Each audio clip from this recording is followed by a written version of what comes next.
Vous avez suivi ce procès de bout en bout. Oui, j'ai loupé 2 jours. Qu'est-ce qui vous a vraiment marqué? Enfin, c'est pas des dysfonctionnements. Pour moi, ce sont des fautes professionnelles graves. C'est un manque de conscience professionnelle sur des tas de gens qui savaient plein de choses. C'est une enquête de gendarmerie, la première. C'est un homme qui est déclaré par le FBI au départ, quand même, pour détention de... Voilà. Il a affirmé lui-même, et c'est pas contesté, qu'un gendarme de la brigade donc près de Vannes, de Grandchamp, est venu lui le prévenir qu'il allait être entendu pour un délit de fuite. Joël Le Scornec l'a dit lui-même, il a deviné que c'était pas pour ça, puisqu'il n'avait jamais, provoqué de délit de fuite.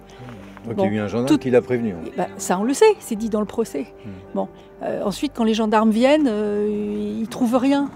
Il a dit lui-même, Joël Le Scornec, avec son sourire habituel, je trouve plutôt narquois, parce que son but a été d'abuser tout le monde dans sa vie. Donc là, on voit bien dans son procès qu'il est content d'avoir abusé des gendarmes. Il a raconté dans le détail qu'il avait tout caché dans des cartons, qu'il avait mis ses cartons au fond de son garage ou de sa cave, et qu'il avait recouvert. La présidente lui a demandé, mais ils ne sont pas descendus à la cave en perquisition. Non, non. Bon, le bureau de ce chirurgien n'a pas été perquisitionné non plus dans la clinique du Sacré-Cœur de Vannes. Enfin là, c'est juste dingue, de s'apercevoir à ce moment-là ce qui s'est passé à ce moment-là. Surtout qu'on a appris par un des avocats que les 3 personnes qui avaient été signalées, dont un dentiste et un retraité de mémoire d'EDF, eux, ont été perquisitionnés et il n'y a pas eu de problème. Est-ce que c'est la blouse blanche, là encore, lui aussi, ou un notable de la région? Est-ce qu'on a pris des précautions pour ne pas le coffrer? Parce que, il y a ça, mais je pourrais vous en parler des heures. Ça, c'est très intriguant.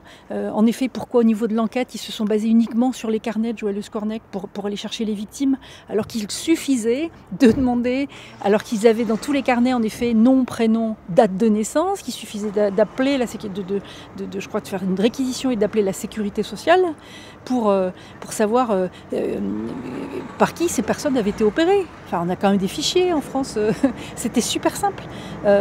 Et puis une peine de sûreté qu'on apprend avoir été en début de procès par la question de la présidente qui demande qui a demandé la levée de la peine de sûreté, ou le côté défense et Joël Le Scornec lui-même ils ne répondent pas, en tout cas ils disent que c'est pas eux qui l'ont demandé, et on découvre que cette peine de sûreté a été levée en 2022, c'est-à-dire même pas 2 ans après sa condamnation en 2020.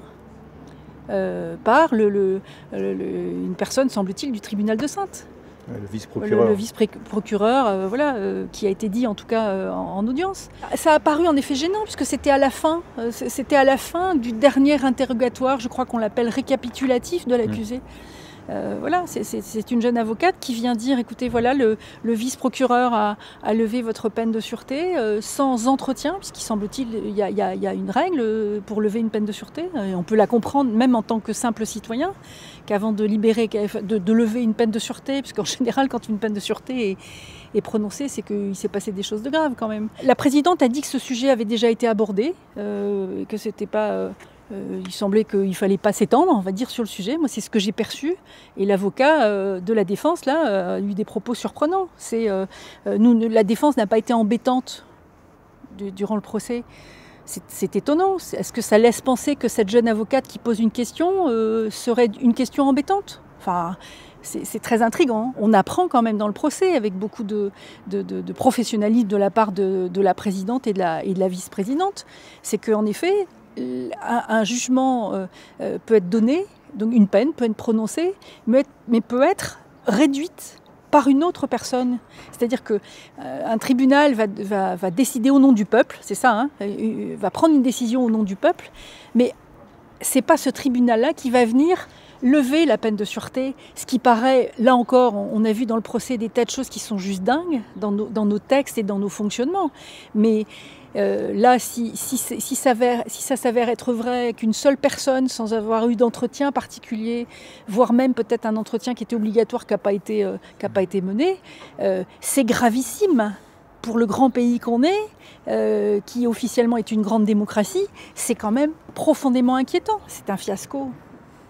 Et malheureusement, j'ai même pas de mots joyeux à côté. Et comment faire pour que Le Scornec ne soit pas un bouc émissaire facile pour une société qui n'a rien voulu voir? Deux choses. Impérativement, aujourd'hui, aller voir dans le droit si on peut aller poursuivre ceux qui n'ont pas fait leur boulot correctement. Ça, c'est la première chose. Pour moi, c'est un impératif qu'au niveau du droit, on s'assure, là. Alors, il faudrait que ça soit un ordre du président de la République ou du ministre, j'en sais rien. Mais déjà, s'il y a des gens qui sont poursuivables, là, demain, il faut qu'ils soient poursuivis.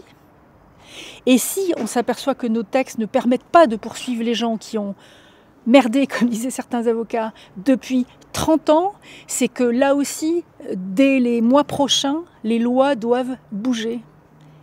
Il n'y a pas d'autre solution. Sinon, on peut aller plus loin et rester des heures à discuter. Les civilisations qui s'effondrent, elles s'effondrent à cause de ça.